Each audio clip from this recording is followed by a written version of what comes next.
Balik lagi sama gua di Stillback Podcast. Podcast yang nemenin lu yang lagi mikir, ini gua kerja buat hidup atau hidup buat kerja sih gitu ya. Gua pengen ngomongin ini yang sebenarnya banyak dari kita rasain tapi nggak pernah ada tempat buat ngeluarin gitu.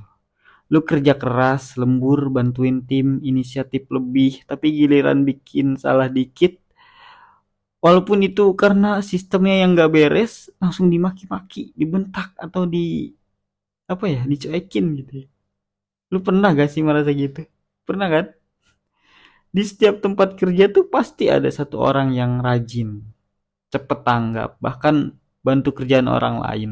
Tapi anehnya, pas ada pencapaian tim, nama dia nggak pernah disebutin. Tapi giliran telat 10 menit langsung ditegur depan umum. Kadang kita mikir, gua kerja buat siapa sih gitu ya. Bener-bener invisible gitu. Dan itu nyakitin, bukan karena kita haus pujian, tapi ya masa sih effort segitu dianggap angin aja gitu ya. Eh, sakit banget. Lu pernah ngerasa dicariin bos lu pas salah doang, tapi bos lu ngilang pas lu kerja bener? Ya, menurut survei, 63% pekerja resign bukan karena beban kerja, tapi karena merasa tidak dihargai. Apresiasi kecil bisa nahan orang buat tetap loyal, Bang. Serius aja. Tapi sayangnya banyak atasan-atasan nih, oknum-oknum atasan yang ngelihat kerjaan kayak skor bola gitu. Yang penting ekornya, bukan prosesnya.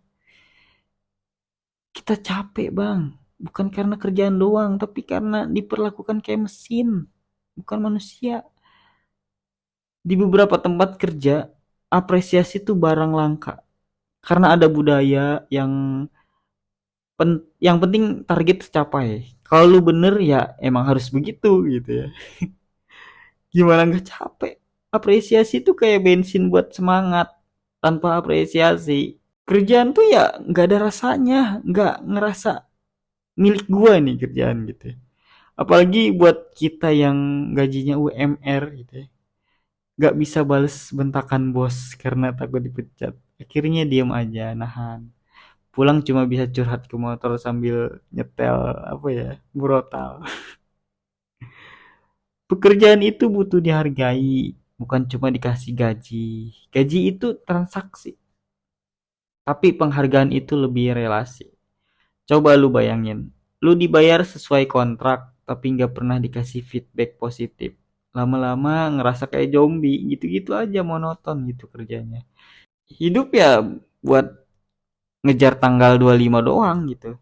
Yang kita butuhin tuh kadang cuma kalimat makasih bang ya, kerjaan lu tadi bagus gitu ya. Atau gini, kerjaan lu minggu ini rapi gitu ya. Itu yang bikin orang bertahan bang. Jadi, buat lu yang ngerasa nggak diapresiasi sama perusahaan lu, gua paham rasanya. Tapi jangan biarin itu ngerusak value diri lu. Lu bukan kerja buat validasi atasan, tapi buat kebermanfaatan. Dan kalau lu jadi leader suatu hari nanti, nih ya, gue wanti-wanti nih, tolong jangan jadi orang yang sama gitu. Hargai orang dari usahanya, bukan cuma hasilnya, ya. Karena kadang satu pujian kecil tuh bisa nyelamatin semangat satu orang buat nggak nyerah gitu. Oke lah, segitu dulu di episode kali ini. Buat lu yang ngerasa kerja keras tapi nggak dilihat, gua lihat, gua denger, gua wakilin di podcast ini. Jangan lupa share ke temen lu yang nasibnya mirip gitu, biar dia tahu dia nggak sendirian. Dengerin episode lainnya soal kerjaan biar lu makin profesional gitu di Spotify, Apple Podcast dan Noise. Nama gue Zaini, gue balik lagi still back bang, karena balik lagi itu lebih baik daripada lu stuck di tempat. Ya, peace out. Assalamualaikum warahmatullahi wabarakatuh.